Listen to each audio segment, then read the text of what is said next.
Lawnmower Man is a film. At least I think so. I can't believe this. No, I must find a way out.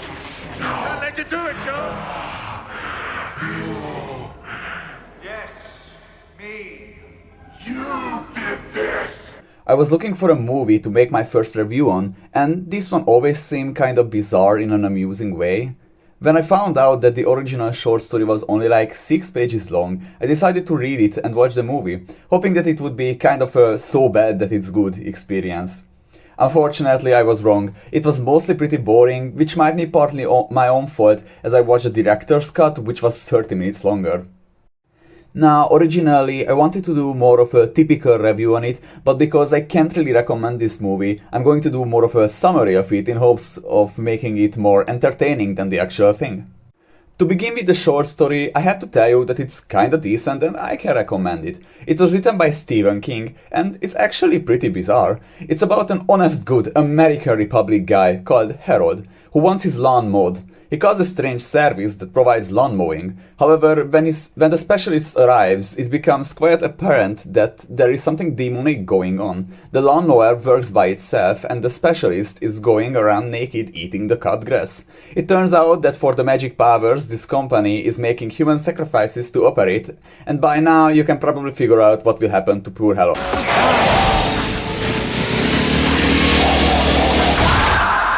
Now, you are probably wondering where all this weird CGI stuff come into the story. Well, originally this movie wasn't even supposed to be a Lawnmower Man adaptation. Gimel Everett and the director Brett Leonard wrote a script called Cyber God. Later the studio Allied Vision suggested combining this project with The Lawnmower Man, which they also had the rights for, and after a rewrote script we got to this movie.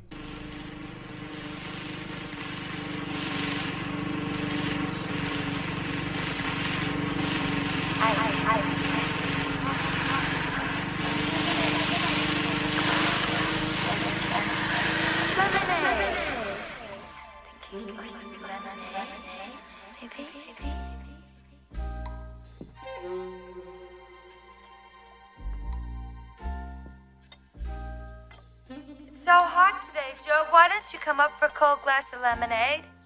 Oh, Jesus, Mother of God, would you look at that? Joe, go on, you dolt, go on.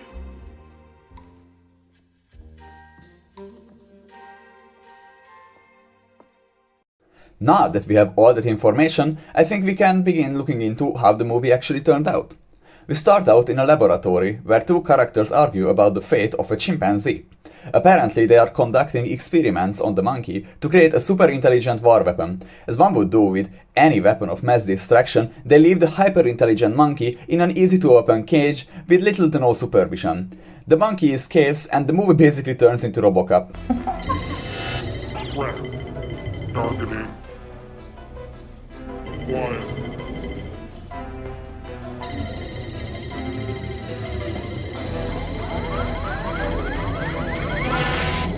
Quiet.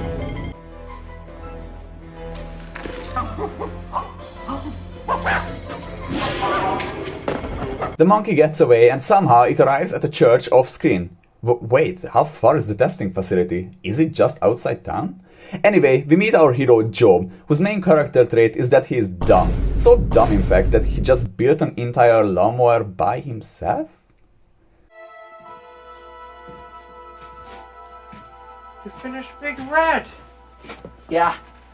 First I was confused because of the reaction of Job. I thought he knew the monkey somehow, but he just thought it's a character from his favorite comic books.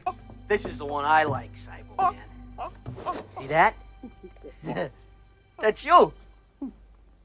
I can't read, but I can look at all the pictures, and I know what you was doing. Anyway, Job mows the lawn of the neighborhood, including the scientist character we saw earlier, who by this time arrived at the scene looking for the monkey. His name is Lawrence Angelo, and his superpower is that he can always spawn a cigarette in his hand no matter what the situation is. Because he knows Job, he tries to convince him to give them the chimpanzee, which works out, but the company had different ideas. No! No, don't shoot! Don't shoot! No!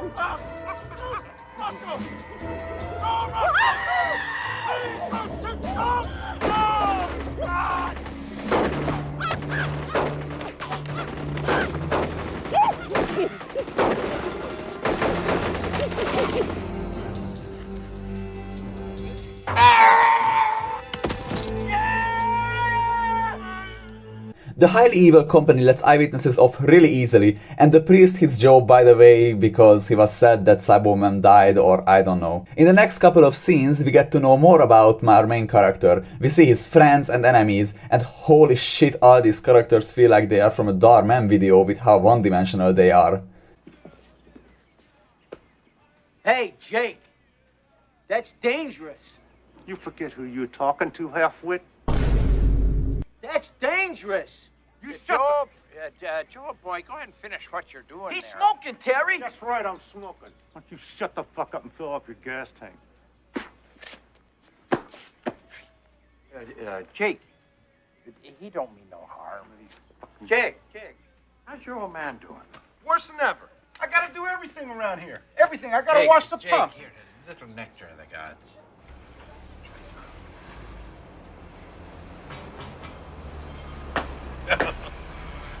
We can see more of the testing facility, and it's quite a nice set. You can see where most of the budget... Oh my god, is that Hank? Well, he'll be back. One way or another. He's met with incredible success. Precisely why we feel it's time for you to begin guiding his efforts in a specific direction. Angelo needs a new test subject, and Job, as he's barely smarter than the chimpanzee was, seems like a perfect candidate. They start conducting experiments in Angelo's basement, and Job quickly begins to change after playing 2 video games in VR. Apparently playing in VR doesn't only make you smart, but also buff. Also, what the fuck is this scene? Hey, Jake, don't do that. Hey, lawnmower man.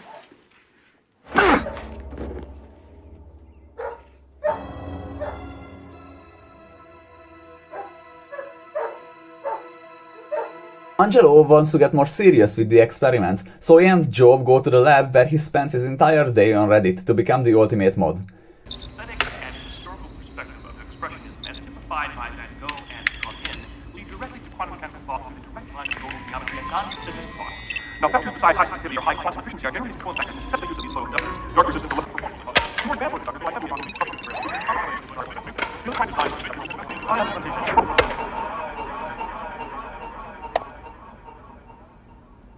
I never realized it was so complex. The Reddit mod power quickly becomes too much for Job, but he can't stop going on the site. He gains telepathic and telekinetic powers and decides to take revenge on everybody who ever wronged him. I have committed cruel acts on the station.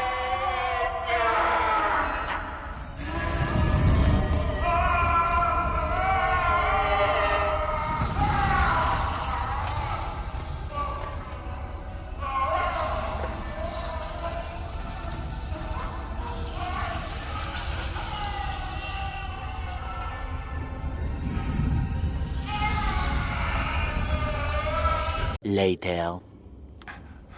Hurt me. Please.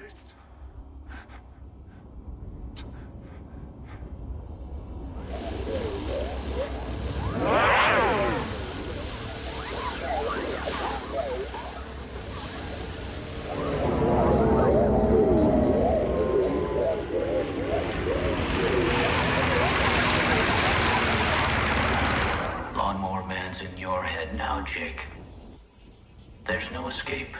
Ever. Later.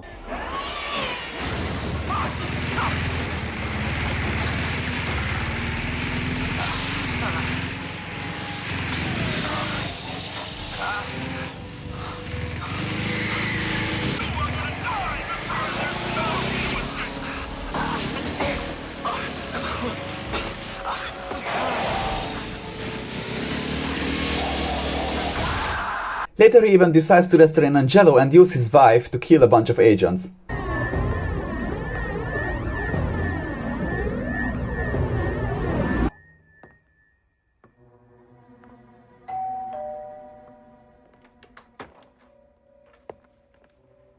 Good evening, ma'am. I'm here to see Dr. Angelo. Is he in?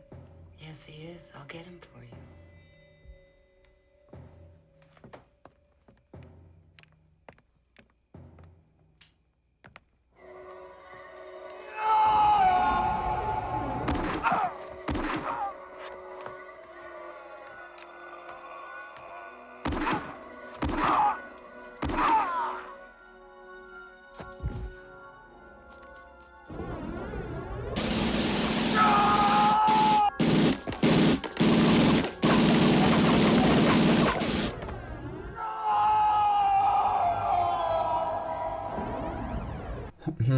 Did she deserve her fate? Oh wait guys, don't worry, she told her husband not to spend all his time playing VR in the basement. That makes her one of the most vile female characters in cinema history, up there with Skylar White. Job wants to upload himself into cyberspace, and for that he has to go back to the facility, killing even more people.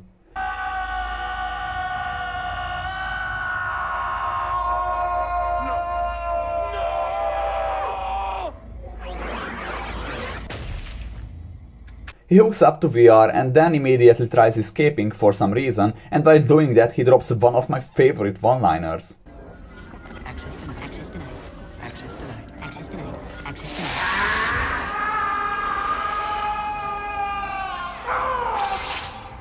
This universe is mine. I am God here. What else? The kid Peter enters the facility, Job lets Angelo go, who then saves Peter, and then everything explodes. Happy end. Or is it?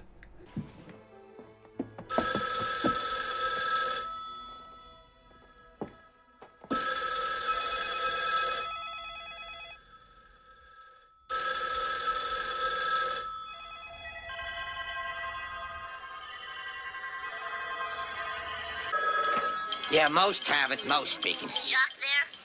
Who? Jacques. Last name Strap. Hold on. Jacques Strap.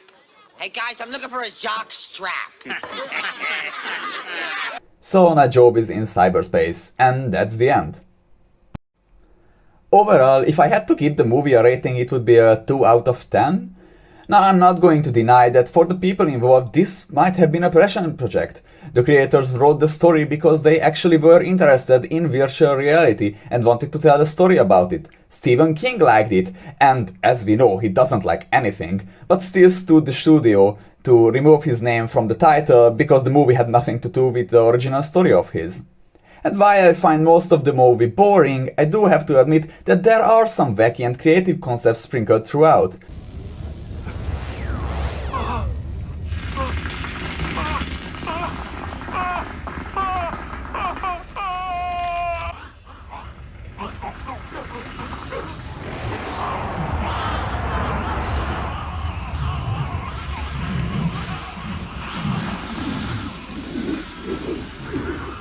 It was pretty successful too, it was the studio's highest grossing film at the time, and it even spawned a never released graphic novel, video games, and a sequel. Lawnmower Man 2, Job's War, or Lawnmower Man 2, Beyond Cyberspace. I don't really know what's up with the titles. This movie, honestly, is pretty boring, and I was thinking of ways to make it sound fun, but I just couldn't come up with any. It's just a really uninteresting movie overall. While in the first one, every character had like one trait, here nobody has any. They also tried turning this into much more of a children's adventure film.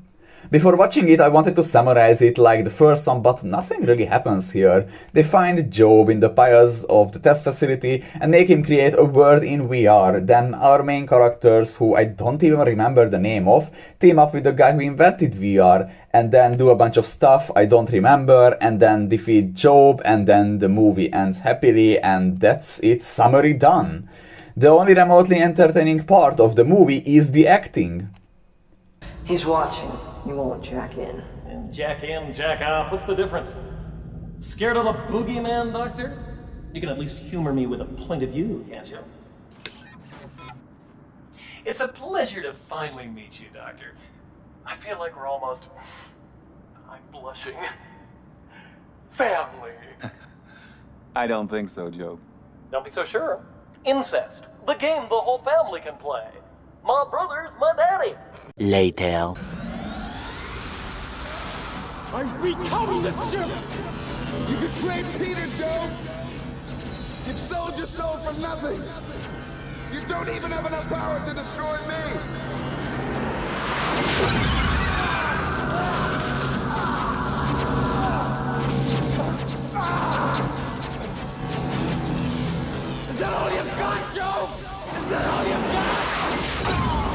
Overall, this movie was a complete waste of time, which is a shame cause it seems there was a decent production behind this. But I have to give it a 1 out of 10. Now I know that there is also a 1984 short film also adapted from the Stephen King short story, but because it's mostly a pretty faithful adaptation, I won't really talk about it. It's a somewhat amateurish visualization of the short story. Thanks for watching this video. I don't really know yet what I want with this channel, but I love movies, so I wanna talk about them. I welcome any constructive criticism regarding this video. If you enjoyed my video, thanks...